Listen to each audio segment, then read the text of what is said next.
The mist clung to the mountains like a shroud, softening the edges of the world as Kenshin trudged along the narrow, winding path, his geta clattering against the damp cobblestones in a rhythm that mirrored the slow, deliberate beat of his heart. The air was thick with the scent of pine and wet earth, tinged with the faint, clean aroma of dried tatami from a nearby farmhouse, a smell that conjured memories of a life long lost, of sliding doors left open to the dawn, of mornings spent kneeling in quiet reverence before the family altar. His fingers brushed the worn silk of his frayed hakama, smooth and cool against his calloused skin, as if the fabric itself whispered of better days. Beneath the weight of his katana, his shoulder ached, not from the burden of the blade, but from the shame it carried. The steel that had once been an extension of his soul now bore the tarnish of dishonor. Its whispered slide from the saya, a sound so sharp it seemed to cut the silence of the mist. He paused, breathing deeply, the taste of bitter green tea still lingering on his tongue from the humble offering of a farmer's wife earlier that morning, and closed his eyes, willing the stillness of the mountains into his restless spirit. The wind shifted, carrying the distant chime of a temple bell, its resonance threading through the valley like a call from the gods themselves, a reminder that redemption was not found in the eyes of men, but in the quiet surrender to discipline. His hands, usually steady as stone, trembled slightly as he unclenched them, the ghost of his last battle flickering behind his eyelids, the spray of blood like crimson maple leaves in autumn. The way his master's gaze had darkened with disappointment before turning away forever. Society's scorn was a yoke heavier than any armor, but here, in the solitude of the mist, there was no one to spit at his feet or whisper Ronin like a curse. The sun, a pale disk behind the clouds, cast shifting shadows on the path ahead, each step a choice, to linger in the past or to seek mastery over the self, to let the weight of disgrace crush him, or to forge peace in the fire of meditation, where breath and blade and soul could align. He knelt beside a weathered stone shrine, moss clinging to its edges like time's own fingers, and pressed his palms together, the cool wood of the offering box smooth beneath his touch. The world narrowed to the rise and fall of his chest, to the way the mist kissed his skin like absolution. Perhaps, he thought, as the first drops of rain began to fall, redemption was not a thing granted by lords or legend, but a path walked alone, one breath, one step, one strike at a time. The villagers of the small hamlet clustered in hushed knots as the Ronin passed, their whispers slicing through the crisp morning air like the distant cry of cicadas. The scent of damp earth and wood smoke clung to the narrow streets, mingling with the tang of miso simmering in hidden hearths. Their eyes, sharp as the blade at his hip, flickered toward him, some widening in fear, others narrowing in disdain before darting away, as though the mere sight of his frayed hakama and unbound hair might summon misfortune. The rhythmic clatter of his geta on the uneven cobbles echoed, like a heartbeat out of step with the world. Each step a reminder of his rootlessness. The weight of their judgment pressed against his shoulders, no lighter than the armor he had shed long ago. He kept his gaze forward, though his fingers twitched once toward his empty, scabbard, a habit born of battles past, when honor still had a name, and a master's banner had flown at his back. Inside, the old shame coiled like a snake in his gut. Their suspicion was no sharper than his own. He wondered if they could smell the blood on his hands, still, after all these years. But then, the wind shifted, carrying the scent of green tea from an open doorway, clean and bitter, like the first breath after a storm. His throat tightened with memory. His master's quiet voice in the dojo, the smooth glide of tatami under his knees, the way the morning light had once painted the wooden floor gold as he settled into seiza. The villagers' murmurs faded, replaced momentarily by the phantom whisper of silk against steel, the almost imperceptible hiss of a blade drawn in reverence, not anger. He inhaled deeply, letting the air cleanse him. Their fear was not his burden to bear. Redemption, if it could be found, would not lie in their approval, but in the discipline of his own spirit. A child peeked from behind a merchant's stall, eyes wide with curiosity rather than fear. The Ronin hesitated, then inclined his head just slightly, and the boy startled like a sparrow before vanishing into the shadows. The corner of his mouth tugged. Once, he might have been a protector of such innocence. Now he was little more than a ghost, drifting between worlds. The sun climbed higher, warming the back of his neck, and for a heartbeat, he caught the distant sound of a temple bell, its deep resonance vibrating through the valley like the voice of the gods themselves. It spoke of cycles of endings and beginnings, of ash returning to earth.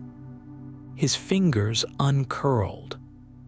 The path ahead was uncertain, but the weight of his sword, his breath, his very existence belonged to him alone.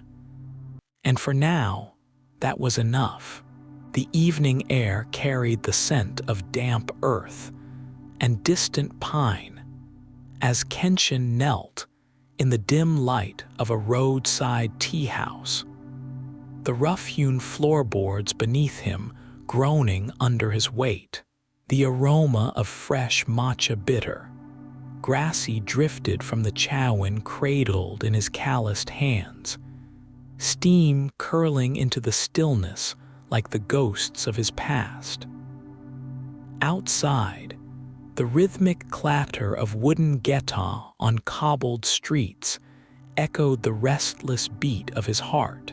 He had sat like this many times before, in grand halls with polished tatami underfoot. The clean, sun-warmed scent of reed mats mingling with the iron-sharp tang of oiled blades. But now there were no lords to serve, no banners to honor, only the hollow weight of his sword and the whispers that followed him like winter winds. The villagers' voices, hushed yet urgent, seeped through the paper-thin walls. Bandits striking at dusk, crops stolen, homes burning. His fingers tightened around the teacup, the ceramic warm where his master's hands had once rested, guiding him through the rituals of peace, now lost. A breath, slow and deliberate, fogged the air, his lungs pressing against the ache in his ribs, a remnant of his last dishonorable battle. The flicker of the lantern painted shadows that twisted like the doubts in his mind. Would these people even accept his aid, or would they see only the frayed edges of his kimono, the absence of a lord's crest? The sword at his hip seemed heavier than its steel, its presence a promise and a curse. He closed his eyes, and in the darkness, the memory of his master's voice whispered like rustling bamboo. True honor lies not in the sword's edge, but in the hand that wields it. Outside, a child's laugh rang sharp and sudden, so unlike the cries of war, and something within him shifted, like the first crack of dawn across a barren field.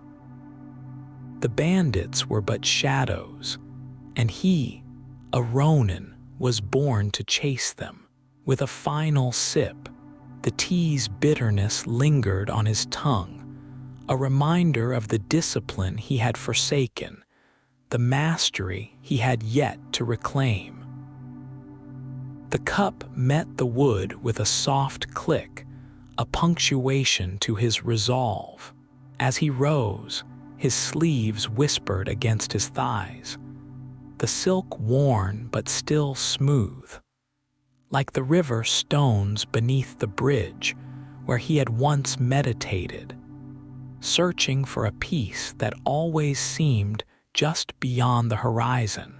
The village needed no masterless warrior, yet perhaps, in the space between the scorn of men and the judgment of the gods, there was still room for a single act of grace. The wind, carrying the distant scent of charred wood, tugged at his hair as he stepped into the night, each footfall on the uneven stones a silent vow. To walk the path, not of redemption, but of the next breath, the next step until the weight of his sword became light as the morning mist. The Ronin's footsteps echoed softly against the cobbled path, the rhythmic clatter of his geta blending with the distant rustle of autumn leaves.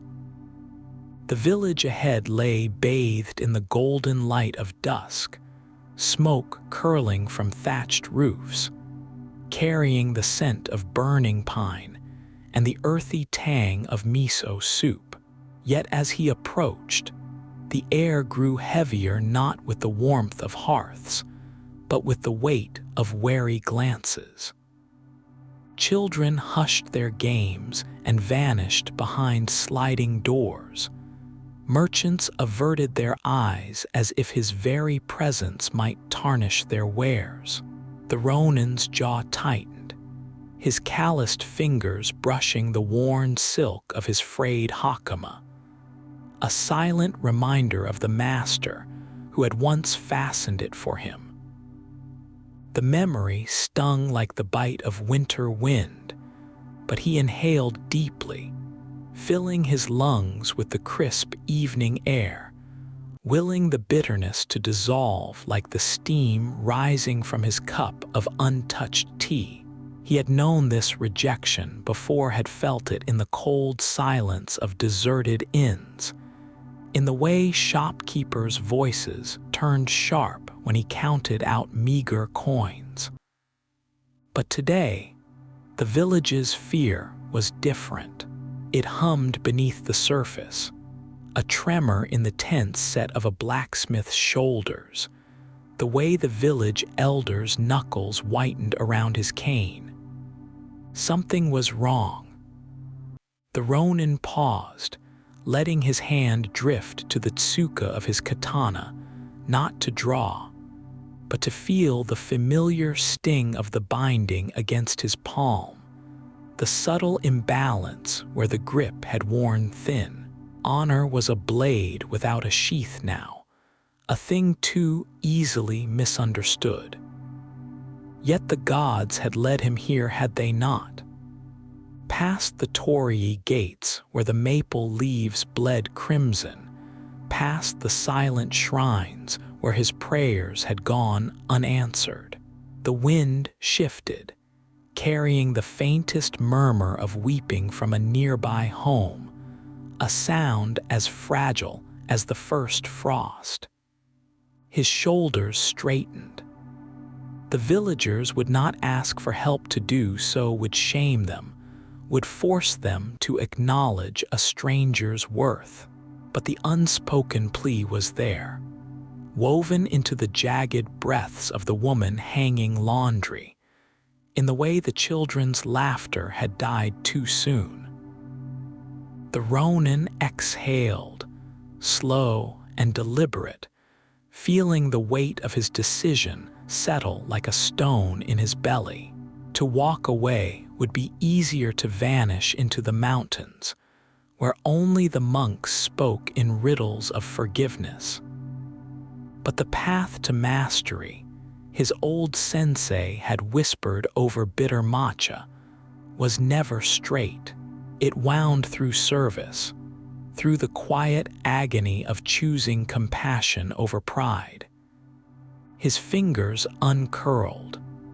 With deliberate slowness, he knelt in the dust, removed his geta, and placed his swords before him, the scabbards glinting like pooled ink in the fading light. The gesture was ancient, a language older than mistrust. For a heartbeat, the village held its breath. Then, from the shadows, the elder sighed a sound like bamboo bending beneath snow. The Ronin closed his eyes. Somewhere beyond the thatched roofs, a crow cawed, its cry slicing through the twilight. Redemption, perhaps, was not a thing to be seized, but given.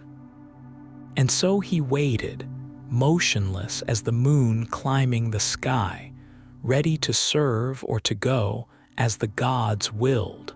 The Ronin's feet carried him forward with the quiet precision of a man whose every step was measured, not by haste, but by the weight of his past and the ghost of a master whose name he could no longer bear to speak. The dawn air was cool against his skin, carrying the faint scent of dew-kissed grass and the distant smoke of hearth fires from the village below, where life stirred in the rhythmic clatter of wooden geta on cobbled streets. His own steps were softer, the leather of his war-edgy sandals whispering against the earth, as though even the ground beneath him understood his need for silence. The path ahead was lined with towering pines, their needles rustling like the murmured judgments of the world. He had once belonged to a world that now saw him as little more than a shadow, a man without honor, a blade without a sheath. Yet, in the steady pressure of his grip on the katana at his side, he found a familiar anchor, the smooth lacquer of the scabbard cool beneath his calloused fingers, a reminder of the discipline that had once defined him. He paused at the crest of the hill. The village spread before him like a tapestry of humble life, unfolding beneath the rising sun. The scent of fresh tatami mats and steamed rice drifted up from the open doors of the tea house at the village's edge, mingling with the earthier tones of damp soil and polished wood. It was a smell that spoke of order, of civilization, of a place where he no longer belonged, yet could not help but yearn for. His breath slowed, the rhythm of it matching the deliberate rise and fall of his chest, as if by controlling this one small thing, he might steady the tremor in his hands. the quiet unsteadiness that came not from fear, but from the weight of understanding. Redemption was not something the world would grant him. It was something he would have to carve from the stone of his own failures. A single leaf, golden with the first touch of autumn, spiraled down from a maple branch overhead, and he watched its descent, the way it hesitated in the air before settling at his feet. Like him, it was unmoored, carried by winds it could not command. Yet, unlike him, it did not resist its fall. The thought coiled in his chest, a silent echo of the meditation he had practiced each morning since his exile, the deep, measured breaths, the bitter taste of green tea lingering on his tongue, the way the world narrowed to the space between his ribs as he sought the stillness that had eluded him in battle. What was a warrior without a lord? What was a sword without a hand to wield it? The answer, he suspected, lay not in the eyes of the villagers who would soon turn wary glances his way, nor in the rigid codes of the society that had cast him out, but in the quiet mastery of self. His fingers brushed the worn silk of his obi, the fabric smooth and familiar, and for a moment he allowed himself to remember. The way the morning light once slanted through the dojo's shoji screens, painting the wooden floor in stripes of gold and shadow, the sharp, almost imperceptible sound of his teacher's blade being drawn, a sound like a single drop of water falling into a still pond. The way his own breath had steadied in those final moments before a strike, when the world fell away, and there was only the path of the blade and the certainty of purpose.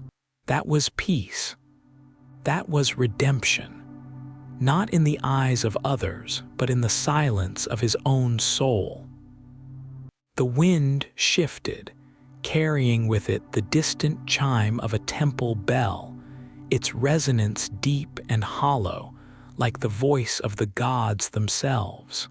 He exhaled long and slow, and took the first step down the hill, his feet finding their rhythm once more. The village awaited, with its judging eyes and whispered scorn, but so too did the chance to prove, if only to himself, that a man could be masterless, but never without honor. The sun climbed higher, its light warm against his back, and for the first time in many months, he did not walk alone with his shame. He walked with the ghosts of his past, the weight of his blade, and the unspoken promise that redemption, like the morning, would come in its own time. The Ronin's feet carried him along the cobbled path, the rhythmic clatter of his geta echoing through the quiet dawn like the steady beats of a distant temple drum. The morning air was crisp, carrying the faint scent of dew-damp earth and the lingering smoke of hearth fires from the village below. He paused beneath the skeletal branches of an ancient maple, its leaves long fallen, and felt the ghost of winter's breath against his skin. The sky blushed pink, and for a moment he was reminded of the dawns he had once greeted in his lord's courtyard, the clean sweetness of freshly unrolled tatami mingling with the bitter perfume of green tea, a ritual now lost to him. Drawing his katana, the blade whispered from its scabbard a sound so sharp it seemed to cut the silence itself. The metal gleamed in the pale light, cold against his calloused palms, and as he took his stance, The weight of the sword was both burden and solace. Each movement flowed like water over stone, measured and deliberate, his body remembering what his mind longed to forget. The missteps, the failures, the haunting echo of his lord's last command. His breath steadied, matching the slow arc of his blade. But there was a tremor in his grip, not from fatigue, but from the weight of memory. In the stillness between strikes, he could almost hear the scornful whispers of villagers who averted their eyes when he passed, their disdain as tangible as the morning mist. No master, no honor. The words coiled in his chest, but he forced his lungs to expand, to fill with the crisp air, and his next cut was flawless, swift as a heron's wing skimming the river's surface. The sword was his prayer, each swing a plea to gods who had long seemed indifferent, each stance a bridge between the chaos of his past and the peace he sought. The polished wood of the scabbard sighed against his hip, a companion more constant than any clan, and the silk of his frayed obi whispered reminders of a life once draped in respect. He slowed, grounding himself in the earth beneath him, the way his old sensei had taught him stability in motion, clarity in breath. The bitterness of last night's tea still lingered on his tongue, a stark contrast to the honeyed sweets of courtly life, but it was honest, unadorned, like the path he now walked. As the sun climbed higher, its warmth tentative against his back, he sheathed his blade with a sigh, the steel slipping home like a secret too heavy to keep. The road stretched ahead, uncertain, but for now, in the silence of his solitary practice, there was a fleeting peace, not redemption, perhaps, but the shadow of it, stretching toward him like the first light of day. The air was thick, with the scent of pine and damp earth, the forest murmuring its evening song as cicadas hummed and leaves rustled in the cool breeze. Kenshin knelt by a weathered shrine, the polished wood of its steps smooth beneath his calloused fingers, the faint aroma of incense lingering like a ghost of devotion. His hands trembled slightly as he poured bitter green tea into a chipped cup, the steam curling upward like a prayer.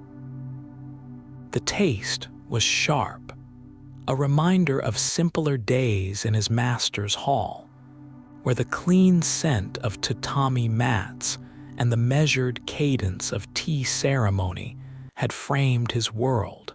Now, those memories were a wound, each one a reminder of honor lost, of the hollow silence where a master's guidance should have been. He closed his eyes, drawing a slow breath, the rhythm steadying his pulse, seeking the stillness that had always eluded him in the years since his fall. But the peace shattered like brittle ice when the first footfall crunched on gravel behind him, too heavy for a peasant, too careless for a warrior.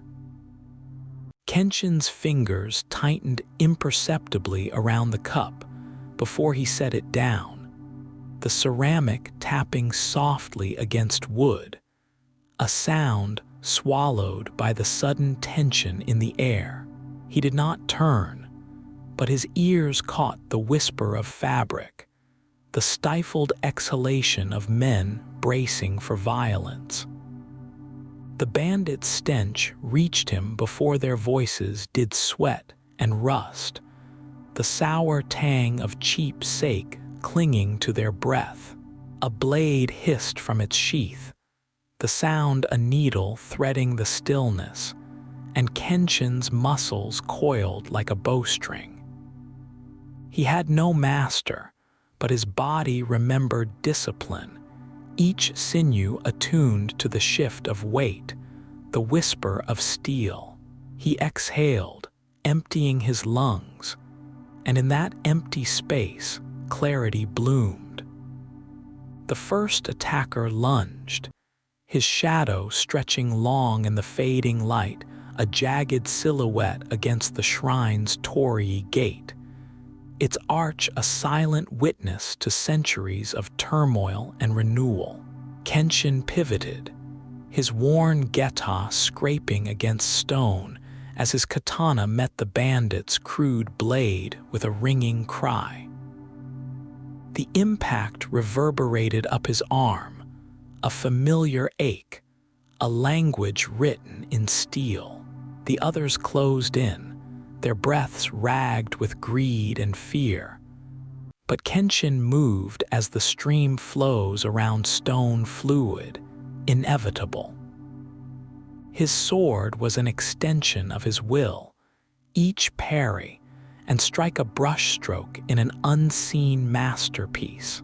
Yet beneath the precision, his heart thundered, not with fear, but with something deeper. The old, gnawing shame of his disgrace, the desperate hope that this violence might, for a moment, drown it out.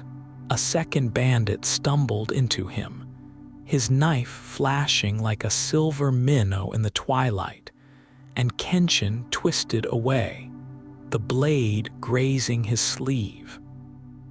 Silk parted like water, the fabric whispering as it fell. The scent of his own blood, hot and metallic, mixed with the forest's breath. He wondered if this was all he was now, a blade without a hand to guide it, cutting without purpose.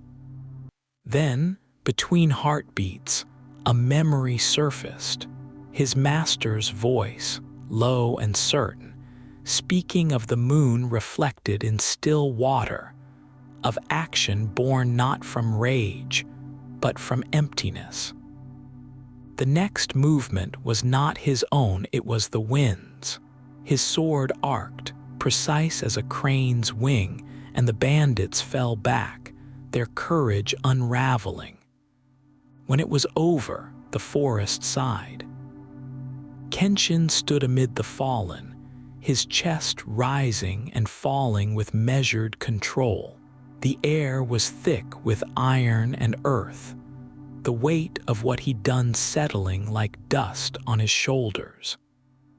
He wiped his blade with a strip of silk, the cloth snagging on the nicks of 100 battles, each one a story without a teller.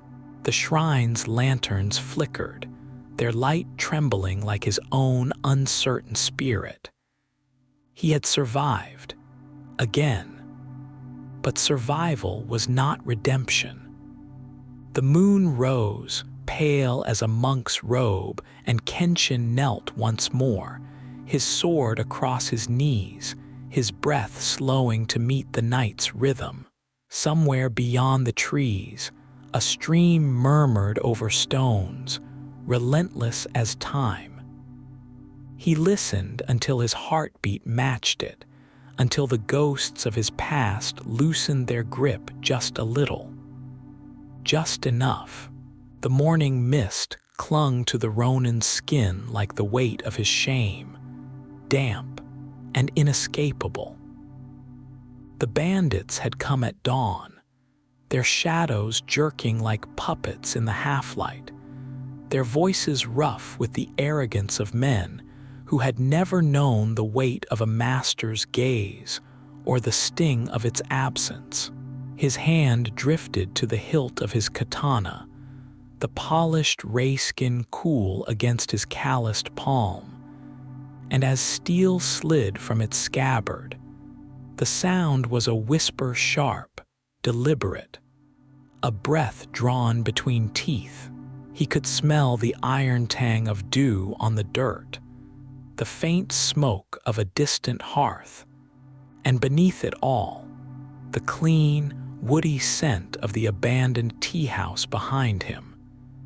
Its tatami mats frayed, but still holding the ghost of green tea and discipline. The air was heavy, thick with the promise of rain. And as the first bandit lunged, the Ronin exhaled, slow and measured, his body moving as water flows inevitable, unbroken. The fight was over before it began. His blade halted a hair's breadth from trembling throats, their pulse visible beneath sweat-slick skin. Their fear was sour on his tongue, like the dregs of bitter matcha after a long meditation. He could have killed them, should have. Some part of him hissed the part that remembered the whispers in Edo's crooked alleys, the way merchants clutched their sleeves to avoid his touch, as if disgrace were a contagion. But the code was clear. Mercy was not weakness. Bushido was a path, not a destination. And the gods watched from the swaying pines, their judgment as patient as the turning of seasons. He lowered his sword, feeling the tremor in his fingers not from fatigue, but the weight of choice. Their disbelief hung in the air like incense smoke, thick and unmoored. One bandit, younger than the rest, stared at the scarred wooden floorboards as if they might swallow him. And for a heartbeat, the Ronin saw his younger self eager, earnest, before the world had carved its lessons into his bones. The silence stretched, taut as a bowstring, until the clatter of their retreating geta scattered like stones tossed into a still pond. Alone again, he knelt on the worn tatami, the smooth weave familiar beneath his knees, and let his breath settle into the rhythm of distant temple bells. The first raindrops tapped against the roof, 1,000 tiny echoes of the past. He closed his eyes, and for the first time in years, the storm within him stilled. The cobbled path beneath the Ronin's geta clattered softly, each step a whisper of his transience, a rhythm at odds with the stillness of the twilight village. The air carried the crisp scent of damp earth from the day's rain, mingling with the faint, comforting aroma of wood smoke curling from thatched roofs. A child's laughter drifted from an alley, then hushed, replaced by the low murmurs of villagers who turned away, their eyes sliding past him as though he were a shadow, neither welcome nor wholly real. The Ronin kept his gaze lowered, his calloused fingers brushing the worn saya of his katana, the smooth lacquer cool against his skin, a reminder of the weight he carried, not just steel, but the burden of his disgrace.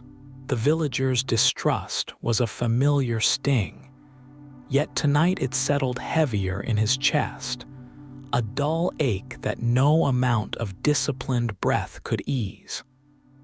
Then, movement, a shift in the periphery. A young girl, no more than 10, stood barefoot in the doorway of a modest home, her small hands clutching a wooden bowl of steaming miso soup. The earthy scent of fermented beans and scallions curling into the evening air. She did not flinch as the others had.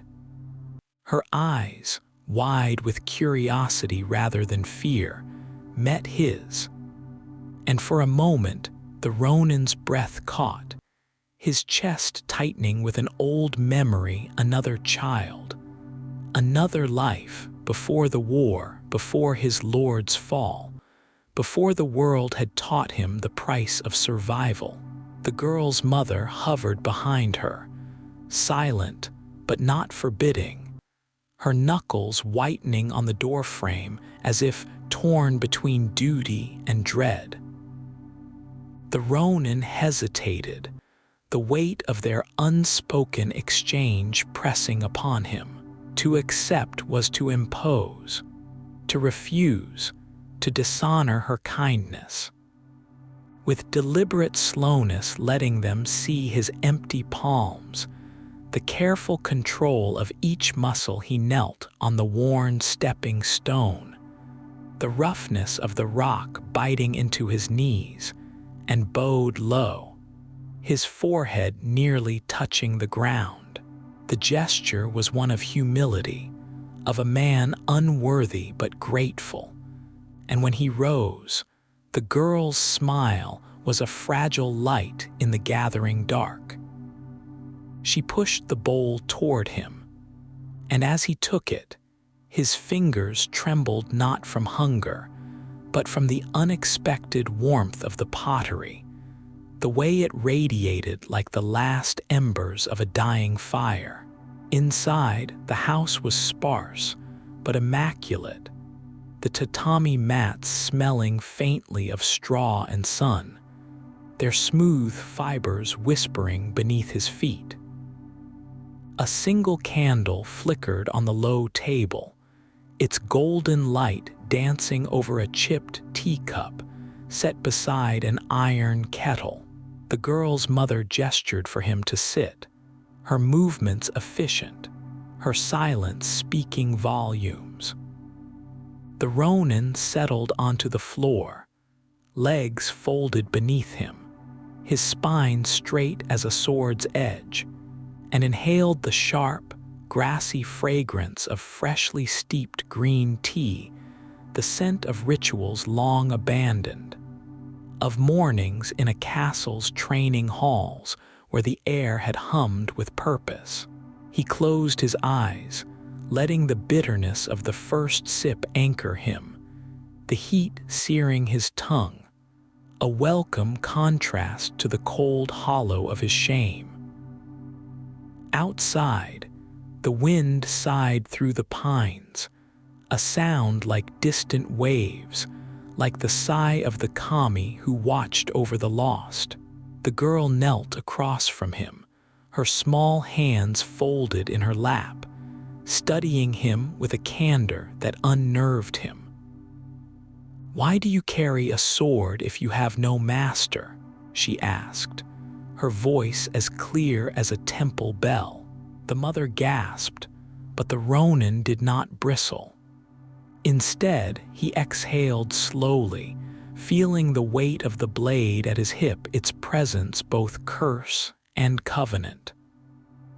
"A sword," he said softly, "is not just for a master. It is for the protection of those who cannot protect themselves." The words tasted strange on his tongue, too close to hope, too close to the man he'd once believed he could be. The girl nodded, as if this made perfect sense, and the simplicity of her trust undid him. In the stillness that followed, the Ronin felt the taut coil of his solitude loosen, if only slightly. The candlelight flickered, casting long shadows that swayed like the ghosts of his past.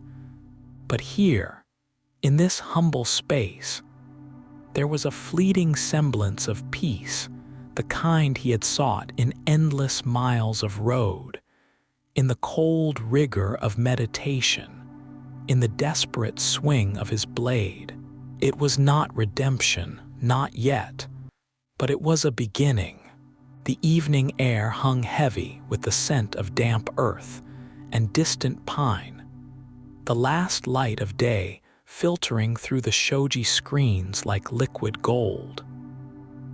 Kenshin knelt on the worn tatami, the familiar, clean scent of straw and aged wood grounding him, as he poured tea with deliberate precision, his hands steady.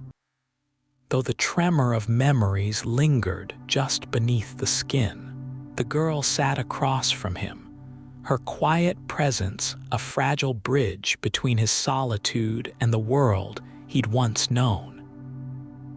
The tea steamed between them, its bitter fragrance mingling with the faint smokiness of the Irori's embers, a whisper of warmth in the cooling room. He exhaled slowly, the weight of unsaid words pressing against his ribs like the hilt of a sheathed blade. "Once," he began, voice roughened by years of silence, "I served a lord who believed honor was something worn like armor." The words unfurled like a taut scroll, each syllable a confession. Outside, the rhythmic clatter of guitar on cobblestones faded into the dusk, a reminder of lives moving forward while his remained suspended a Ronin. Adrift in the currents of disdain, the girl's eyes, wide and unjudging, reflected the flickering lantern light. And for a moment, he saw not the scorn of villagers nor the cold avoidance of merchants, but something softer, an invitation. His fingers traced the rim of his chowan, the smooth ceramic cool beneath his calluses, a contrast to the heat coiled in his chest. "I failed him," he admitted, the admission carving through him like a blade's first strike. The wind outside stirred, rustling the leaves of an ancient maple, its branches clawing at the sky like desperate hands. He remembered the scream of arrows in flight, the metallic bite of blood in the air, the way his lord's gaze had hardened into accusation before the light left it forever. The memory was a wound that never closed, festering beneath the surface of every bow, every avoided glance. Yet here, in this quiet space, the girl's silence was neither pity nor condemnation. It was simply space, a void he could fill with the poison of his past or the possibility of absolution. He lifted the cup, the green tea's bitterness blooming on his tongue, a taste as sharp as regret. "But a sword without a master is still steel," he murmured, more to himself than to her, "and steel can be reforged." The candle between them guttered, casting shadows that danced like restless spirits across the walls. In the pause, he heard the whisper of his own breath, the distant cry of a night heron, the sigh of the wind weaving through the eaves, a fragile harmony that echoed the tension in his bones. His hand hovered over the katana at his side, its presence a weight and a promise. To draw it now would be to feel its perfect balance, to remember the years of discipline, the countless hours of meditation beneath the Bodhi tree, the way the monks had taught him that mastery was not in the cutting, but in the stillness between breaths. The girl shifted, her sleeve brushing against the low table, the rustle of silk like the ghost of leaves in autumn. "Do you miss it?" she asked, her voice as light as the scent of chrysanthemums drifting in from the garden. Kenshin closed his eyes. The question unraveled something in him, a thread pulled loose from the tightly wound fabric of his resolve. He thought of dawns spent in the dojo, the wood smooth beneath his bare feet, the way the air hummed with concentration, of evenings kneeling before his lord, the weight of duty, a mantle he'd worn with pride. But he also thought of the scorn in the baker's eyes that morning, the way the children had scattered at his approach, their laughter dying on their lips. "I miss the certainty," he said at last, the words ash in his mouth. "But certainty is a luxury for those who belong." The girl tilted her head, and in her gaze he saw not the reflection of a disgraced warrior, but of a man still seeking, still breathing. Outside, the first stars pricked the sky, distant and unwavering. The world was vast, and he was but a shadow moving through it. Yet in this moment, with the tea cooling between them and the night deepening around them, he felt something uncoil within him, not peace, not yet, but the faint, fragile hope of it, like the first brush of daylight against the horizon. The morning air was crisp, with the scent of dew-kissed grass, and the faint, earthy aroma of charcoal from waking hearths, mingling with the clean, straw-like fragrance of the tatami beneath the Ronin's knees as he knelt in the village elder's home. The room was dim, sunlight filtering through paper-thin shoji screens in pale gold streaks, illuminating motes of dust that danced like restless spirits. A cup of bitter green tea sat before him, steam curling in delicate tendrils, its sharp, astringent taste lingering on his tongue from the first sip, a grounding contrast to the leaden weight of the elder's request. The old man's voice had been steady, but beneath its measured cadence, the Ronin had heard the tremor of dread.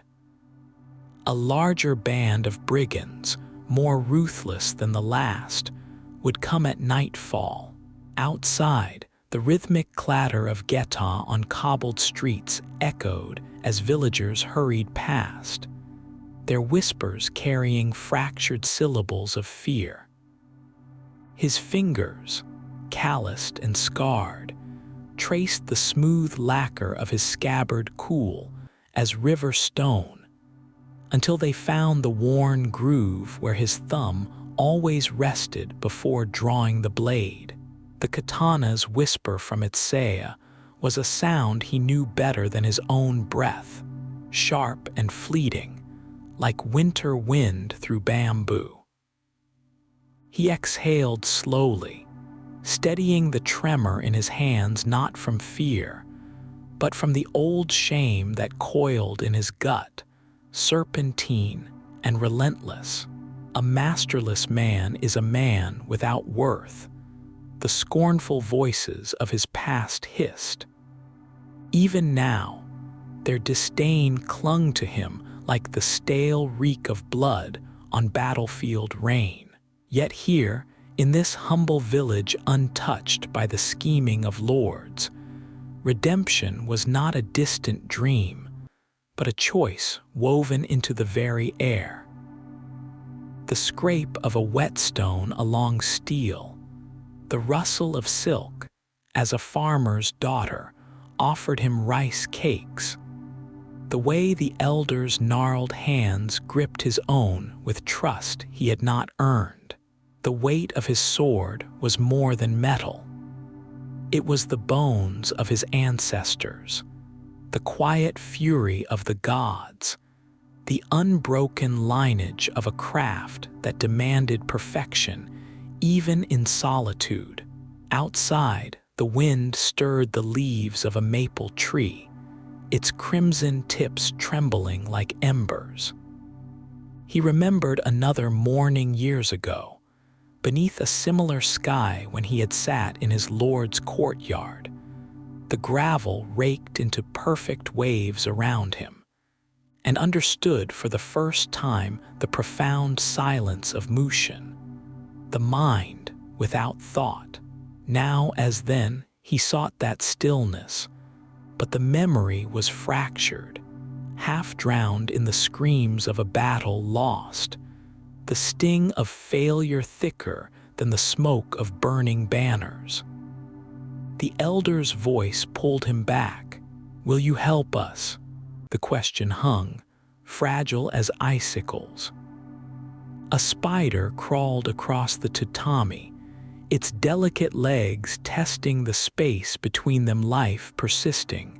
Small and unburdened, he lifted the tea, this time swallowing the bitterness whole, and nodded.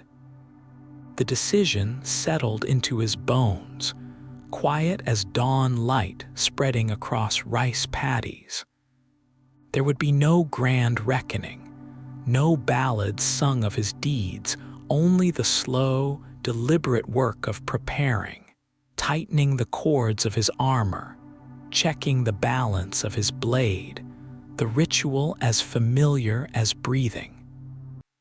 The villager's gratitude was a warmth he did not deserve, yet it kindled a fragile hope. Perhaps honor was not in the service of a master, but in the alignment of one's soul with the unyielding pivot of duty, like the moon's reflection on a still pond, perfect only when undisturbed.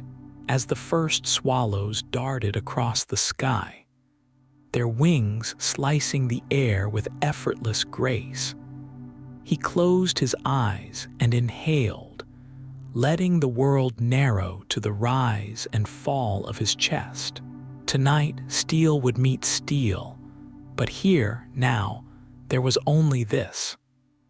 The scent of green tea, the whisper of the carry through silk, and the quiet certainty that he would meet his fate with a warrior's calm, masterless, but not without purpose. Kenshin knelt on the tatami mat, the sharp scent of fresh straw mingling with the delicate steam of green tea curling from the chowan before him. His fingers, calloused from years of gripping the tsuka of his katana, trembled slightly as he lifted the bowl, the bitter aroma filling his nostrils before the first sip touched his tongue, a taste like regret, like resolve. Outside, the wind brushed through the maple leaves, their whispers a hollow echo of the voices that had once praised his name. Now, they would only spit Ronin like a curse. The shoji screens cast trembling shadows across the floor as candlelight fought the dusk, and in that flickering space between light and dark, he felt the weight of his decision settle upon him. This could be his chance not to reclaim what was lost, for the past was ashes on the wind, but to carve his worth into the present, stroke by deliberate stroke. The silence of the tea room was broken only by the distant clatter of geta on cobblestone, a reminder of the world moving on without him. Yet here, in this suspended moment, the discipline of ritual steadied him.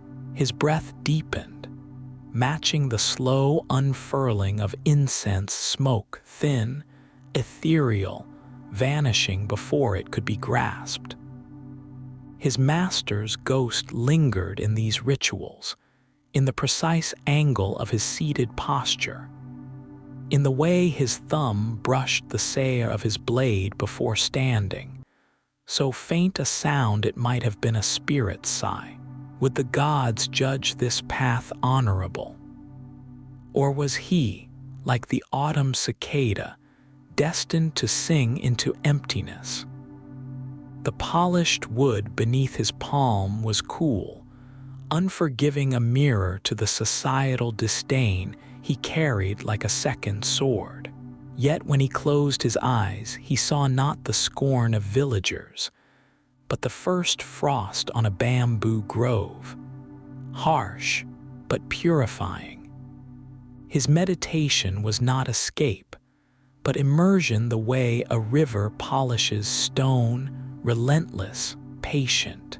The tea's dregs were thick at the bottom of the bowl. He drained them, bitterness and all. Then, with the deliberate grace of a man stitching his soul back together, he rose. The katana at his side was not just steel. It was the axis of his world, the bridge between the man he had been and the one he might yet become. Tonight, he would walk the edge of that blade between redemption and ruin. The wind carried the distant chant of monks, their prayers weaving through the twilight like a lifeline. He stepped forward into the coming dark, and the weight of his choices felt, for the first time in years, like purpose. The Ronin knelt on the sun-warmed wooden floor of the village's empty storehouse. The clean scent of aged tatami mingling with the sharp, earthy aroma of freshly whisked matcha. Outside, the cicadas hummed in the afternoon heat, their drone broken only by the distant laughter of children. He would soon teach to hold a wooden sword without trembling. His own hands, calloused from decades of grip and strike, lay still on his thighs. But beneath the stillness, his fingers remembered the weight of betrayal, the way his blade had faltered when loyalty had mattered most. The air was thick, with the scent of pine resin from the polished wooden dummies lining the walls.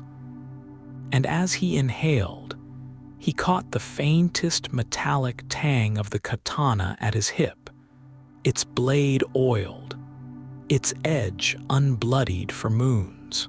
He ran a thumb along the silk-wrapped hilt, the threads smooth and cool, like the touch of a master long gone. The first villagers arrived in hesitant steps, their geta clattering softly on the cobbled path outside before falling silent at the threshold. He heard the rustle of coarse linen robes, the nervous shift of feet, the whispers of mothers urging sons forward. Rising, he turned to face them, faces marked by hunger and wary hope, their eyes tracing the scars on his arms, the battered crest on his tattered hayori. They saw a man without a lord, but he would show them the discipline of lordship anyway. He bowed, deeper than a disgraced man should, feeling the stretch in his spine, the weight of centuries of Bushido pressing down, yet also lifting him, as if the gods themselves whispered through the wind, stirring the maple leaves outside. Slowly, he demonstrated the first stance, feet rooted like ancient cedar, knees bent to honor the earth. The children mirrored him, their small hands clutching practice swords too large for them. One boy, no older than 7, trembled as he raised his arms. The Ronin knelt beside him, adjusting his grip with fingers gentle as a scribe's brush. "A sword is not a weapon first," he murmured, voice low as temple bells at dusk. "It is an extension of your soul. If your soul shakes, so too will your blade." The boy blinked up at him, and for a heartbeat, the Ronin saw not his own failure reflected, but the unwavering flame of a beginning. The way dawns, first light glints on dew before the world stirs awake. He moved among them, correcting postures, steadying breaths, his own pulse syncing with the rhythm of their efforts. The scrape of wood against wood echoed like pilgrim staffs on mountain paths, each strike a note in a song older than the Tokugawa line. A girl, fierce-eyed and wiry, overbalanced and stumbled. He caught her elbow before she fell, feeling the bird-like bones beneath her sleeve. "Honor is not in never falling," he said, the words tasting of bitter tea and memory. "It is in rising each time with your eyes forward." She nodded, dusting her knees with a determination that cracked something brittle in his chest. When the lesson ended, the villagers bowed less shallowly, now their sweat-sheened faces alight with exhaustion and pride. As they dispersed, their footsteps mingled with the evening chorus of frogs and the distant clang of the blacksmith's hammer. Alone once more, the Ronin knelt again, this time before the storehouse's small altar, where a single candle flickered beside a sprig of wild chrysanthemum. The flame trembled in the draught, casting shadows like phantom swordsmen on the walls. He closed his eyes, breathing in the scent of wax and damp pine, and for the first time in years, the shame in his gut uncoiled just slightly, as if the acts of this day had woven a single, golden thread back into the fabric of a life once torn. The wind shifted, carrying the brine of the distant sea, and he wondered if redemption, like the tide, might return not in a wave, but in countless, quiet kisses against the shore. The first pale fingers of dawn stretched across the sky as Kenshin knelt on the dew-dampened engawa of the village headman's house, his hands resting lightly on his thighs, his breath measured and slow, the scent of fresh tatami straw woven tight and clean mingled with the faint, bitter aroma of green tea cooling beside him, untouched. Somewhere beyond the rice paper screens, a sparrow chirped, its song cutting through the mist that clung to the fields like a ghost of the night. His katana lay across his knees, its saya smooth as river stone beneath his fingertips, the lacquer worn faintly where generations of hands had gripped it.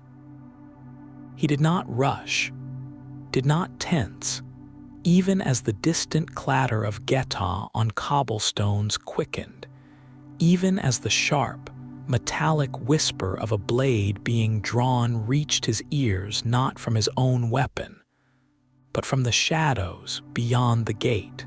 The bandits had come, as he knew they would. His pulse remained steady, but his fingers curled slightly, remembering another dawn, another fight, the weight of his disgrace like a stone in his gut. A Ronin has no honor. They had spat at him in Edo, their eyes skittering away as though his shame were contagious.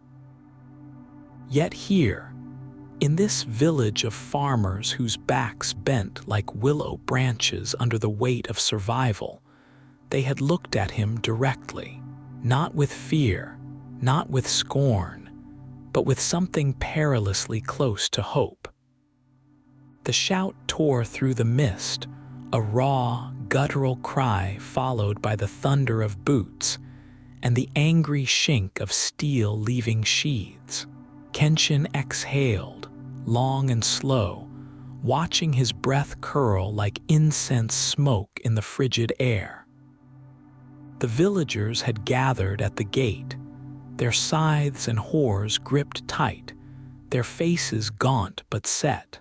An old man, barely more than bones wrapped in sun-leathered skin, stood at the front, his knuckles white around a rusted spear. Kenshin had seen that look before, in the eyes of monks who knelt before sandstone Buddhas, seeking absolution they feared would never come.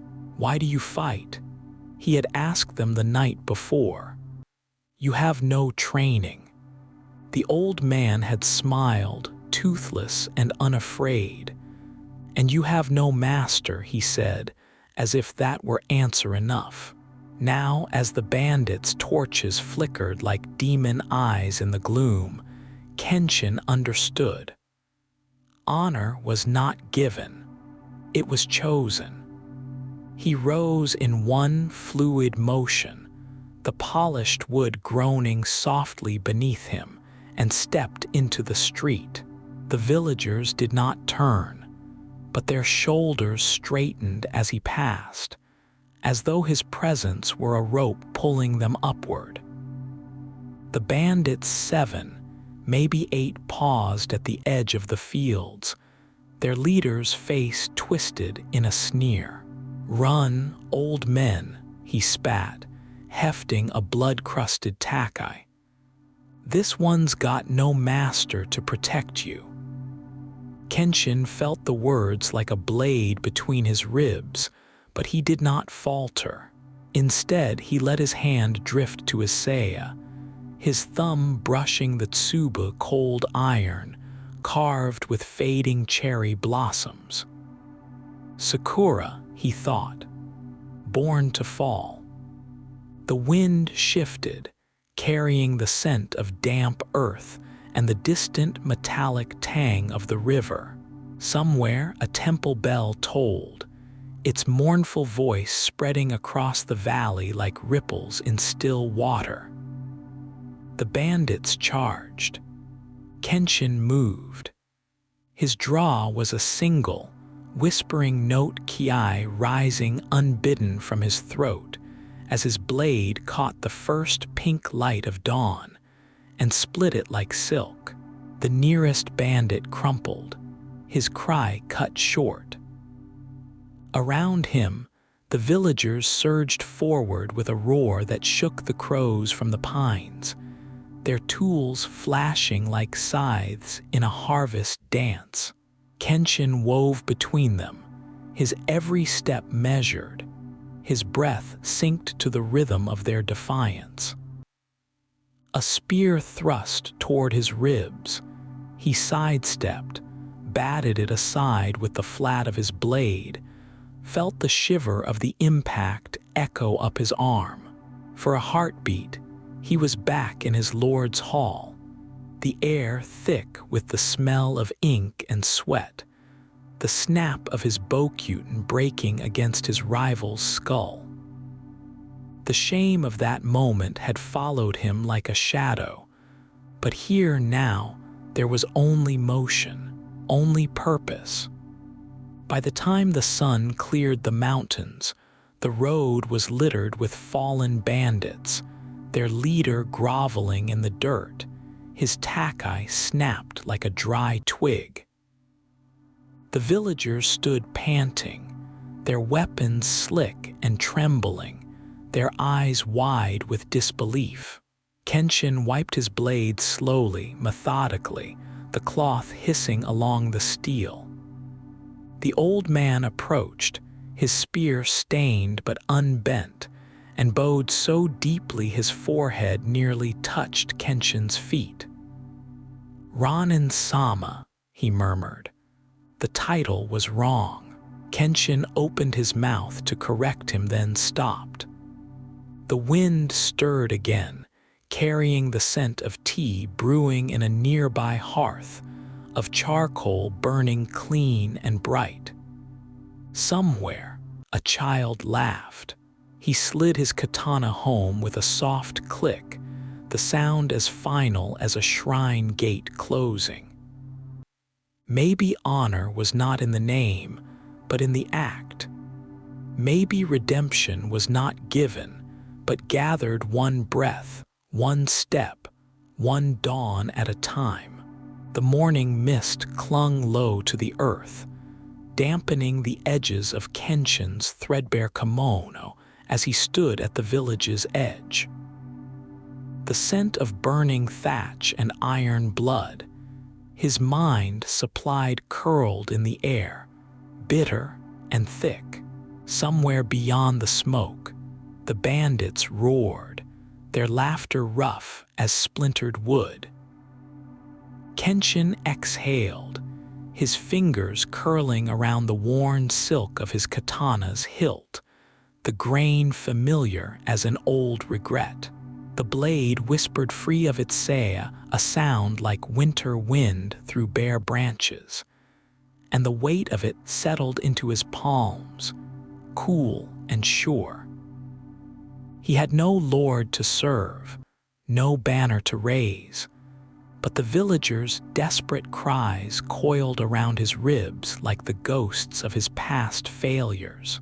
Each step forward was a defiance of scornful glances in tea houses, of merchants who spat at Ronin in the streets, of the silence in shrine courtyards where once he had knelt with purpose, his bare feet pressed into the mud, the damp earth accepting his weight as polished wood never had.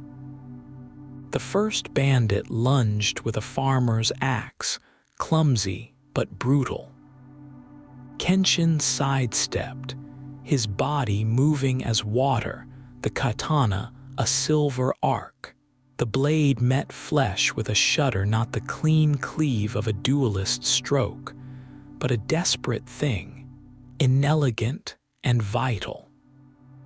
Blood splashed hot against his forearm, and for a breath, the world narrowed, the coppery tang in his throat, the tremor in his fingers as he adjusted his grip, the distant clang of another sword meeting his.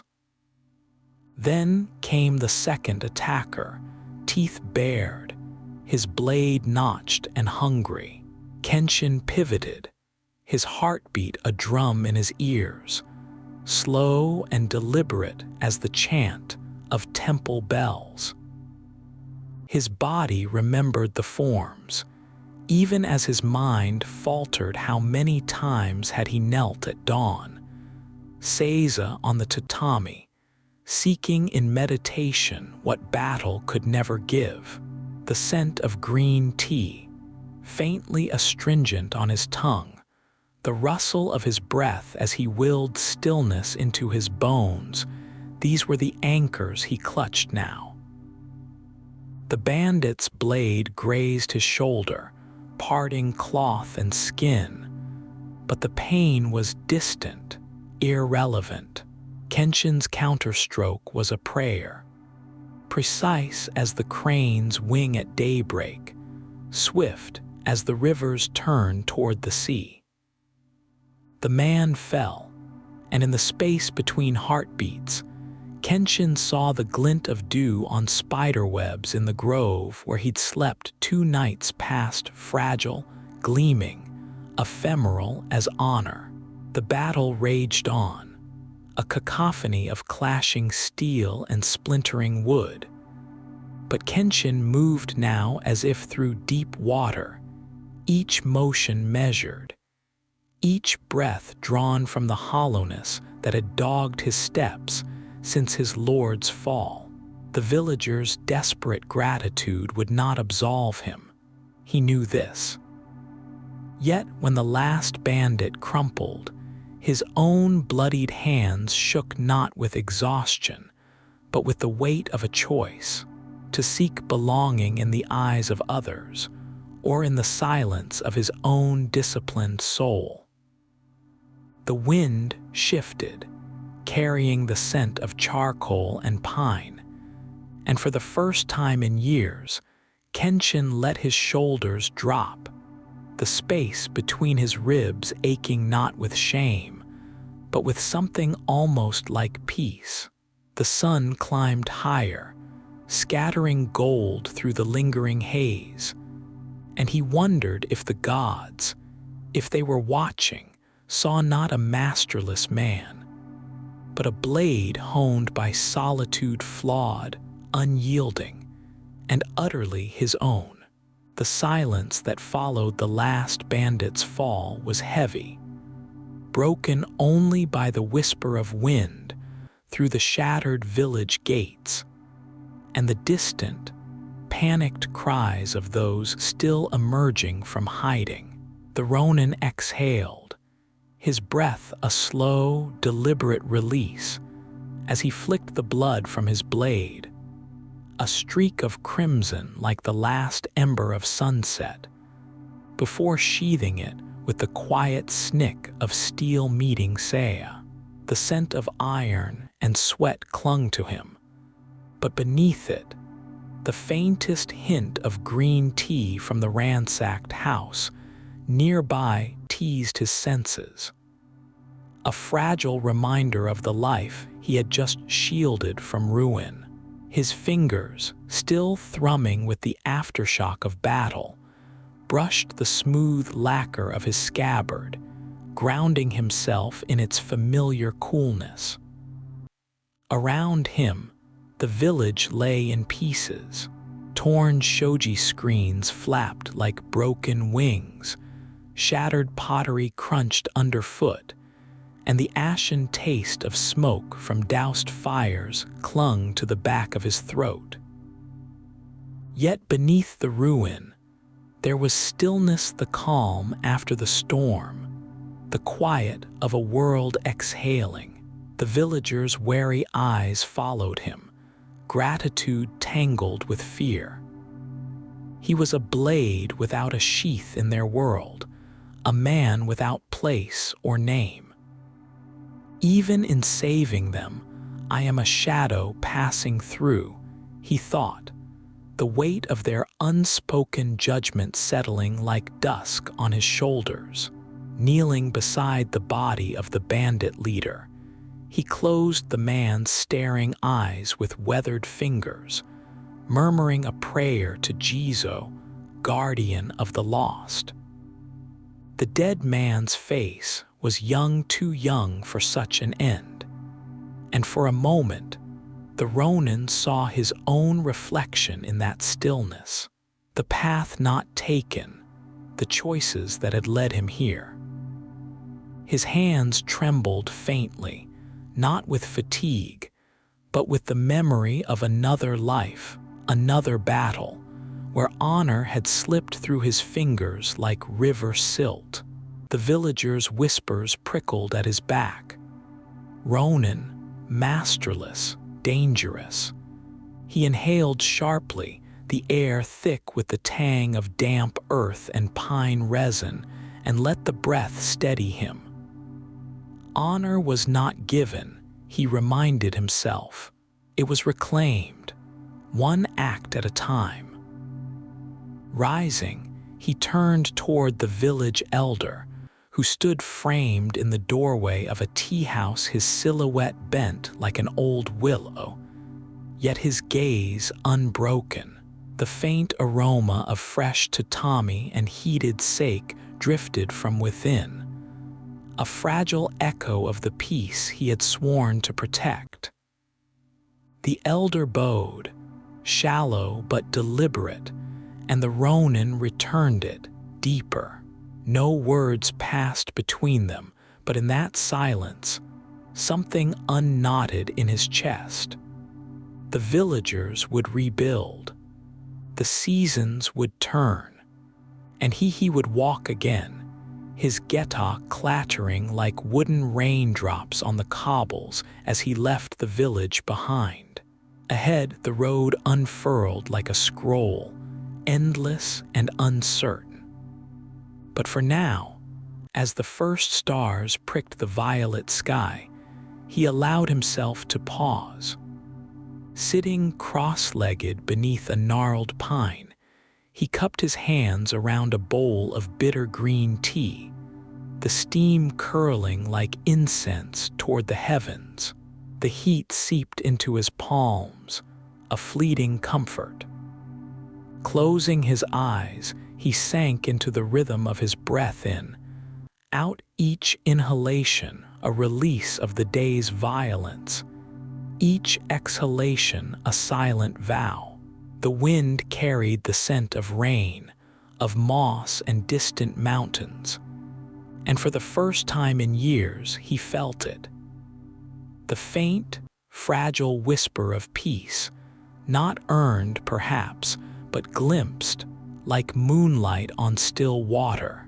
The morning mist curled through the village like the last remnants of a dream, dampening the cobbled path beneath Kenshin's geta as he knelt at the threshold of the elder's home. The rhythmic clatter of his sandals had stilled, replaced by the whisper of silk against straw as he adjusted his frayed hakama. Inside, the clean scent of fresh tatami mingled with the sharp, earthy bitterness of green tea, steaming in chipped cups offerings from hands that had once clutched shutters closed at the sight of him. He inhaled deeply, the aroma carrying memories of his father's tarum, of stolen moments before the war, when the world had been ordered and his place in it unquestioned. Now the villagers bowed low, their foreheads almost brushing the polished wood of the veranda, and the weight of their gratitude settled like a stone in his chest. How quickly disdain turns, he thought, his fingers tracing the worn tsuka of his katana, its presence a silent rebuke. Last night it had been drawn in a single, swift motion, a flicker of moonlight, a breath held between life and death to drive off bandits who had come for the harvest. The blade had sung its familiar song, but the act had cost him. His right hand trembled slightly now, a tremor unseen beneath the folds of his sleeve. The elder's voice, cracked with age, rose in formal thanks, invoking the mercy of Amaterasu, as if Kenshin's intervention had been divine rather than desperate. He let the words wash over him, focusing instead on the cool press of the teacup between his palms, the way the steam spiraled like incense toward the rafters. Outside, a sparrow alighted on the rain barrel, its chirps stitching the silence. They see a hero, he mused, but what am I truly? A Ronin, yes, a blade without a scabbard, a soul unmoored. Yet in this fragile moment, their respect was a brittle veneer over the truth. They honored the deed, not the man. His breath steadied as he exhaled, slow and measured, the way his old master had taught him beneath the maple trees of Shogun, where autumn leaves fell like the pages of a sutra. Redemption was not in the clatter of swords or the thanks of strangers, but in the stillness afterward, the discipline of meditation, the relentless pursuit of mastery over his own restless spirit. The villagers' smiles wavered at the edges, their eyes darting to the empty space where a lord's crest should have been on his kimono. Kenshin set down the cup, the porcelain clicking softly against wood, and rose with deliberate grace. The path ahead was long, the road dusted with the gold of falling ginkgo leaves, and somewhere beyond the mountains, the gods waited to judge whether a man could forge honor from disgrace. One quiet breath at a time, the morning mist clung to the village like a ghost's breath, dampening the edges of Kenshin's frayed kimono as he knelt on the polished cedar floor of the inn. The scent of fresh tatami, sun-baked straw and earth mingled with the bitter aroma of tea steaming beside him, its tendrils curling upward like the smoke of a distant shrine's offering. His host, a portly merchant with kind eyes, had poured it himself, the ceramic cup warm against Kenshin's calloused palms. The offer had been generous, a place by the hearth, work as a guard, a chance to shed the weight of his Ronin status. Yet as Kenshin lifted the tea to his lips, the sharp, grassy taste pooled on his tongue, and he knew he could not stay. The cup trembled faintly in his grip, not from weakness, but from the memory of another hand, his master's placing a similar cup in his own years ago, the day he swore his oath. Now that bond was severed, and the weight of his undone duty settled like a stone in his belly. The merchant's expectant silence stretched, punctuated only by the distant clatter of geta on cobblestones and the whisper of wind through the pines outside. Kenshin exhaled slowly, the breath leaving his body like a departing spirit, and set the cup down with deliberate care. The polished wood beneath his fingertips smooth as a blade's spine. "Your kindness is a lantern in the dark," he said at last, voice low, "but my path still lies beyond these walls." The words hung between them, heavy with the unspoken truth. A Ronin was a man half seen, a shadow between the realms of the living and the dead. Society's disdain was a colder companion than winter's bite, yet the deeper wound was his own, the relentless scrape of shame against his resolve. He tightened the frayed cord of his scabbard, the silk biting into his palm, and rose with the quiet precision of a blade drawn from its sheath. As he stepped into the street, the morning sun broke through the mist, gilding the dew-laden cobblestones. The rhythm of his footsteps echoed the monks' drums from a temple unseen, a reminder of the discipline he sought not just in swordplay, but in the stillness of meditation, in the mastery of self. The wind carried the scent of impending rain, and with it, the faint tang of iron. Somewhere, a conflict simmered, and though his body ached for rest, his soul knew peace would not come from comfort, but from the relentless pursuit of redemption. The road ahead was long, but each step was a suture, stitching him back to the man he had sworn to be. The night air was crisp, with the lingering scent of pine and damp earth, a quiet contrast to the day's dust and sweat. The Ronin knelt on the worn wooden engawa of the abandoned shrine, his calloused palms resting lightly on his thighs, fingers curled with the ghost of a swordsman's tension. The tatami beneath him, though frayed at the edges, still carried the faint, clean aroma of straw, a whisper of the order he had once known, the discipline that had once defined him. Above, the moon hung like a polished silver coin, its light seeping through the skeletal branches of an ancient cherry tree, casting shifting patterns on the ground like the fleeting shadows of his past. He closed his eyes, exhaling slowly, and the world narrowed to the sound of his own breath, the distant rustle of leaves, the almost imperceptible sigh of the wind as it threaded through the shrine's broken lattice. The bitterness of matcha still lingered on his tongue from the crude tea he had prepared earlier.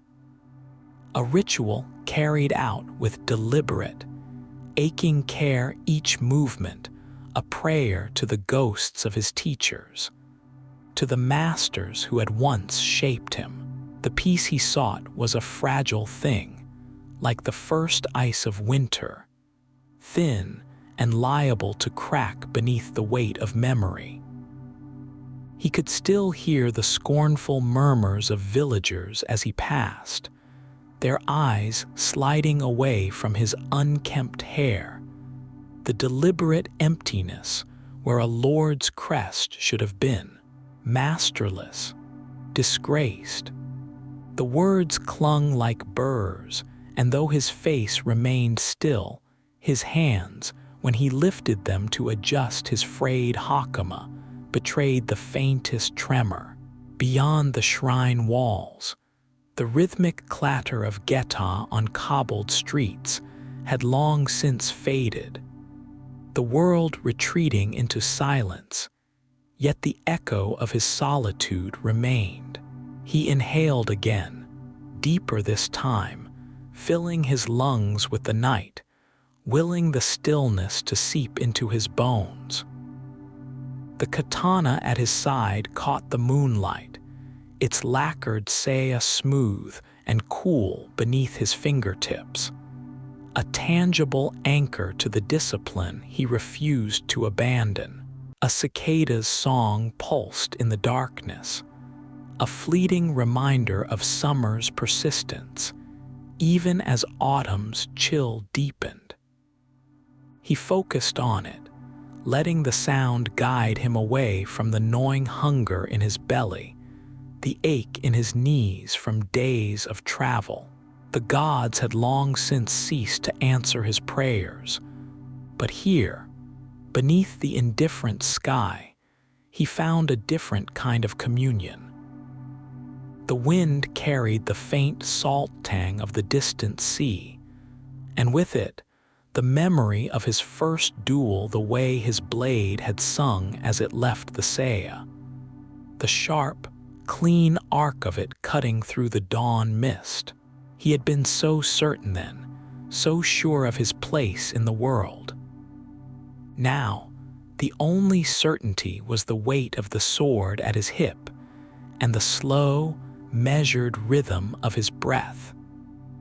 A leaf drifted down, brushing his forearm before settling on the worn wood beside him. He watched it, the way it trembled with each passing breeze, free, yet directionless, like him. But there was peace in surrender, in accepting the impermanence of all things. The cherry tree above him had shed its blossoms long ago, yet it stood, patient, knowing another spring would come. Perhaps redemption was not a thing to be seized like a sword, but something earned in stillness, in the quiet mastery of self. His fingers uncurled, resting palms up on his knees, and for the first time in many nights, the tension between his shoulders eased. The moon's glow bathed his face, cool as river water. And in that moment, he was neither Ronin nor warrior, only a man, breathing, beneath the vast and watchful sky. As the mist curled away from the valley floor like the sigh of departing spirits, Kenshin knelt by the roadside, the damp earth seeping through the worn fabric of his hakama. The morning air carried the clean, grassy scent of dew-kissed reeds, and the faintest hint of charcoal from some distant hearth comforts that did not belong to him, not anymore. His fingers, calloused yet steady, traced the smooth lacquer of his scabbard as he stood. The muted rasp of silk against wood, the only sound beside the distant cry of a heron. The village ahead was little more than a smudge of thatched roofs against the rising sun, yet his chest tightened with the old, familiar ache. The disdain he would face, the doorways that would shudder as he passed, the the silence that would follow his requests for work. Yet beneath the weight of shame, something softer stirred the memory of his master's voice, low as wind through bamboo. A blade unbroken may yet be reforged. He exhaled, long and deliberate, feeling the tremor in his ribs still, and adjusted the frayed knot of his obi, where his sword sat like unanswered prayers. The rhythmic clatter of his geta against the cobbles echoed the chant of temple bells from some unseen monastery, a reminder of the discipline he clung to, the only mastery left to him. At the edge of the village, a weathered torii gate leaned as if bowed by centuries. He paused beneath it, fingertips grazing the moss-speckled wood, and wondered if the gods still watched over men like him, men who bore no crest, no loyalty, but to the ghost of their own honor.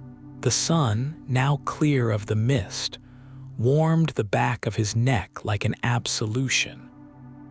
He stepped forward, the bitterness of last night's tea still clinging to his tongue, and watched as a single maple leaf, early turned scarlet, spiraled onto the path before him.